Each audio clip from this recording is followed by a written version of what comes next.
वनं वृन्दावनमनाम पशप्यं नवकाननं गोपगोपी गवामसेव्यं पुण्याद्रि तृणविरुधम। सभी लोग पहुंच गए कहाँ? सारे ग्वाल बाल वृंदावन। वृंदावन का अर्थ क्या है? वृंदावन का अर्थ है तुलसी जी से सजा हुआ जो वन है वही है वृंदावन।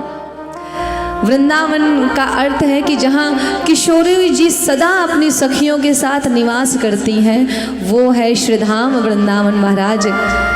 प्रेम की पिपास देख देख निज प्रेमियों को, प्रेम का समुद्र सीमा तोड़ के बहाया है।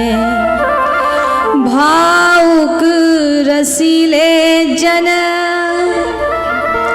वृंदावन में आपको इतना भाव देखने को मिलेगा जो कहीं आपको नहीं प्राप्त हो सकता। देख के रसीले जन निराश न होंगे अब, कामना की पूर्ति हेतु कल्पतरु लगाया है। और इतना ही नहीं, भारत का भूषण तिलक, भारत का भूषण तिलक तीनों लोकों का, भक्तों के वास हेतु वृंदावन बनाया है। वृंदावन क्यों बनाया? जिससे हमारे जितने प्यारे प्यारे भगत हैं जा करके वहाँ पे वास करके अपने जीवन का ताप पाप सब समाप्त कर सकें। भक्तों के वास हेतु वृंदावन बनाया है। महाराज भक्तों की दिव्य भूमि है वृंदावन। वृंदावनम गोवर्धनम यमुना पुलिनानि च। सुखदेव जी कहते हैं कि परीक्षित गोपी ग्वाल गाय बछड़े सब गोकुल को खाली करके ब्रज पहुंच गए और वहाँ पे जा करके भगवान दिव्य लीला करते हैं। सबसे पहले ब्रज का दर्शन, वृंदावन का दर्शन करते हैं भगवान। इसके बाद में सुखदेव जी कहते हैं परीक्षित एक दिन भगवान मैया के पास गए।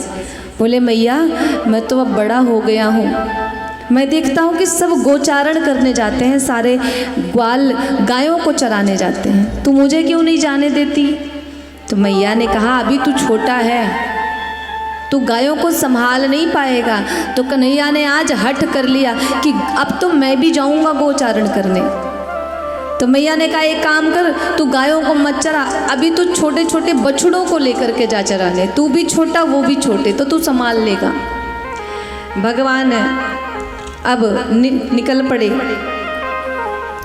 एक दिन भगवान वन में बछड़ों को चरा रहे थे, तभी कंस मामा ने एक बड़े खिलौने को भेजा जिसका नाम है वत्सासुर।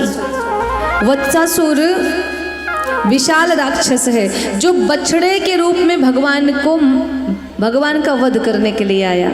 भगवान ने वत्सासुर को भी मुक्त किया। एक दिन बगुले के रूप में एक राक्षस आया जिसका नाम है वकासुर, आप लोगों ने नाम सुना होगा। तो भगवान ने उसका भी कल्याण किया। और एक दिन तो अजगर के रूप में एक राक्षस आ गया जिसका नाम है अघासुर। अघासुर जो मुंह खोल के बैठा, ग्वाल वालों ने सोचा ये तो गुफा है, घुस गए उसके मुंह में। और जैसे ही घुसे अघासुर ने मुंह को, क्योंकि अघासुर को पता है कि जब ये ग्वाल आएंगे तो इनके पीछे पीछे कन्हैया भी आएगा। अब जब ग्वाल बाल जा रहे थे, कन्हैया ने मना किया मत जाओ, वहाँ जाने से तुम्हारा कल्याण नहीं होगा, लेकिन कौन सुन रहा, चले गए। अब उनके पीछे पीछे कन्हैया भी चला गया उसके मुख में, और जैसे कन्हैया गया अघासुर ने मुख को बंद कर लिया। अब सारे ग्वाल बाल मूर्छित। कन्हैया ने अघासुर के शीश को फाड़ करके बाहर निकले, उसका वध किया और सारे ग्वाल बालों को पुनः जीवन दिया। इसके बाद कहते हैं कि ये जो लीला आज हुई ना, इसको ग्वालों ने 1 वर्ष के बाद बताया कि कन्हैया ने अघासुर का वध किया। अब परीक्षित कहते हैं कि घटना तो आज हुई, तो कन्हैया ने 1 साल के बाद क्यों बताया? तो सुखदेव जी कहते हैं कि राजन, अघासुर को मार करके जब प्रभु अपने ग्वाल बाल साथियों के साथ आए तो कहते हैं भगवान भाव के भूखे हैं, भगवान को धन संपत्ति से कोई अर्थ नहीं है। तो भगवान अपने ग्वाल बालों के साथ बैठ करके दोपहर का भोजन करने लगे। तो भगवान के इन मित्रों में भगवान ने कहा कि भाई निकालो क्या क्या आप अपने अपने घर से लाए हो, सब लोग अपनी पोटली खोलो। ये कन्हैया अपने घर से कुछ नहीं लेके जाता था खाने के लिए, ये सब दूसरों से मांग मांग के खाता था। तो कन्हैया के एक मित्र थे मधु मंगल जी महाराज, बड़े गरीब थे वो अपने घर से। तो मधु मंगल जी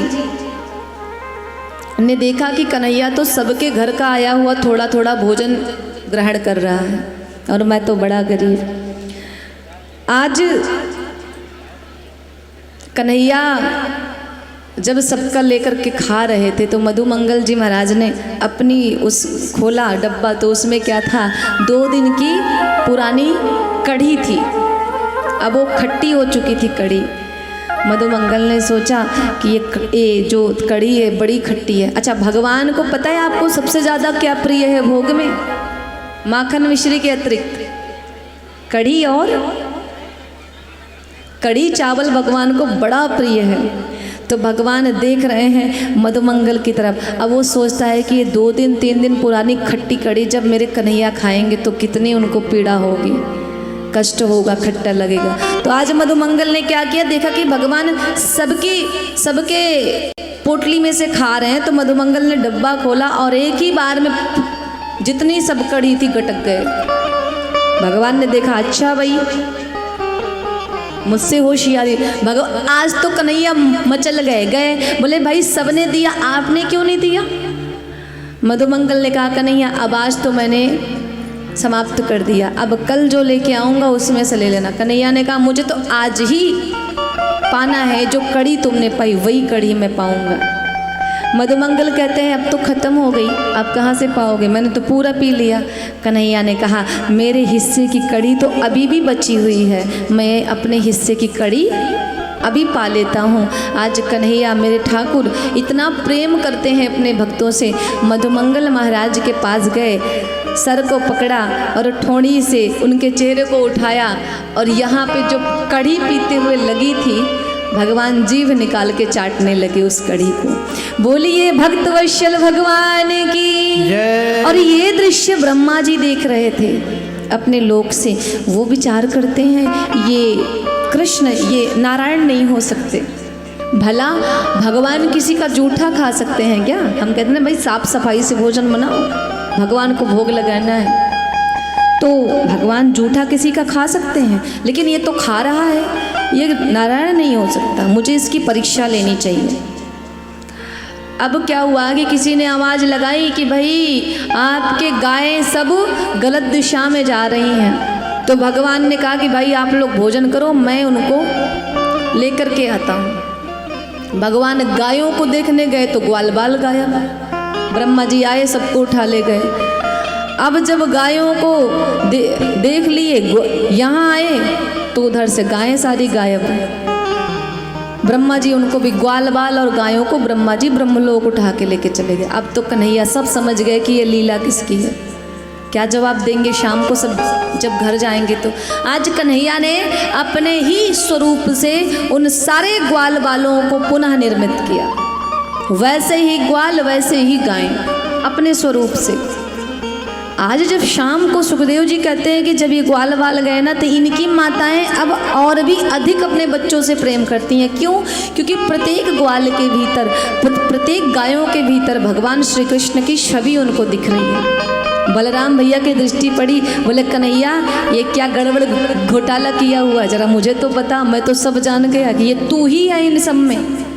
कन्हैया ने कहा, भैया अब क्या बताएं, अब आप यहीं पे बैठिए, मैं जरा देख करके आता हूँ ऊपर ब्रह्मलोक में क्या हो रहा है, फिर बताता हूँ। कन्हैया गए। इधर एक दिन क्या हुआ कि ब्रह्मा जी ने विचार किया कि मैंने तो सारे ग्वाल बालों को अपने यहाँ ला के रखा, अब जरा जाके देखो तो ये कन्हैया की क्या स्थिति है, नकली नारायण की। ब्रह्मा जी आए तो क्या देखते हैं कि जिन ग्वाल बालों को ले जाकर के वहाँ बिठा के रखा है, वो ग्वाल बाल तो ब्रज में टहल रहे हैं वृंदावन में। अब तो उनकी हालत खराब। इधर कन्हैया पहुँच गए ब्रह्मलोक और ब्रह्मा जी का स्वरूप धारण करके पहुँचे कन्हैया। गए तो जो ब्रह्मा जी के मुख्य चौकीदार थे उनके पास गए, बोले भैया समय बड़ा खराब चल रहा है, एक काम आप करिए कि आजकल एक ही चेहरे के कई लोग टहल रहे हैं, तो मैं तो आपका मालिक हूँ, मैं जा रहा हूँ अंदर बैठने, यदि कोई नकली ब्रह्मा आए तो उसे घुसने मत देना अंदर। अब भगवान जाके बैठ गए भीतर। अब ये जो असली ब्रह्मा थे ये जब पहुँचे तो इनके चौकीदारों ने कहा खबरदार जो अंदर गए तो। क्यों भाई, मैं आपका मालिक हूँ। बोले मेरा मालिक अंदर बैठा है और मेरे मालिक ने ही कहा है कि बड़े बहुरूपीय घूम रहे हैं, खबरदार जो किसी को अंदर आने दिया तो। ब्रह्मा जी तो हिल गए अंदर तक, वो समझ गए कि ये जो लीला है केवल कन्हैया ही कर सकता है। तो बोले अच्छा भैया मुझे अंदर मत जाने दीजिए, लेकिन एक बार मैं आपके मालिक का दर्शन करना चाहता हूँ जो अंदर बैठे हैं, एक बार दर्शन करा दो महाराज जी। जब अनुमति मिली ब्रह्मा जी गए तो देखते हैं कि कोई ब्रह्मा वहाँ पे नहीं। अब तो भयभीत तो हो गए और पहुँचे ब्रज में। जब ब्रज में पहुँचे ना तो आज भगवान के चरणों में गिर गए ब्रह्मा जी और क्षमा याचना करने लगे, लेकिन भगवान आज उनको क्षमा नहीं करते। ब्रह्मा जी ने भगवान से बड़ी क्षमा याचना करी, लेकिन भगवान ने उनको क्षमा नहीं किया। आज ब्रह्मा जी स्तुति करने लगे, स्तुति गाने लगे। जब नहीं क्षमा करते हैं तो ब्रह्मा जी आज आधी स्तुति में ही भय के कारण भगवान ने उनकी तरफ देखा ही नहीं शीश उठा के। तो महाराज ब्रह्मा जी भयभीत होकर के ब्रह्मलोक चले गए। इधर कहते हैं कि इसी वजह से ब्रह्मा जी ने भगवान की 40 श्लोकों में दिव्य स्तुति की थी, लेकिन भगवान उनकी तरफ देखे नहीं एक बार। कहते हैं कि 1 वर्ष बाद जब ग्वाल बाल ब्रह्मलोक से आए ना तो उनको ऐसा लगा कि वो अभी सो के उठे हैं। 1 वर्ष बाद अपने माता पिता से कहते हैं मैया कन्हैया ने अघासुर को मार दिया।